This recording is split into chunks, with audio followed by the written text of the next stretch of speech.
Today we are making a repair on a house lateral that connects to the street. There's a hole in the lateral, and so we had to make a spot repair using the T-liner, which will go in and seal up all the holes, cracks, anything that's wrong with it. My name is Jason Funk. I've been working with Portland Bureau of Transportation for around 7 years now. I work with the liner crew, which we make repairs to the sewer lines or the storm lines throughout the entire city. For the process of the liner, we use a felt liner that we have to saturate with a BPO resin mix that will begin to cook off, and as it cooks off, it heats up to an extreme heat and then hardens around the entire felt liner.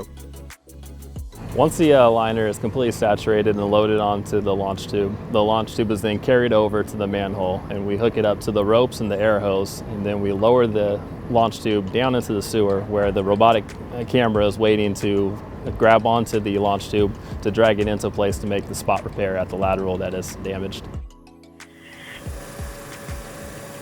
We gotta line up again. 100 feet. And that's what's actually going to get repaired, is this big hole. So once the liner is fully in place, the liner with the air hose still has to be maintained there for a few hours to fully harden and cure before we can remove it completely from the sewer. Sewer pipes can be PVC, they can be clay, they can be concrete, old brick mains that are 100 years old or more.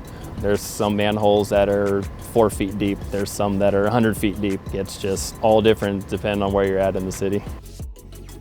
A message for safety for the public would be when we're out here is to obey the signs. The signs are not put up to inconvenience you. They're put up for our safety and your safety. Just go slow. Make sure people see you and make sure you see them. PBOT is just a great place to work. You're in a different part of the city basically every day. Good hours, good benefits, just you make a difference.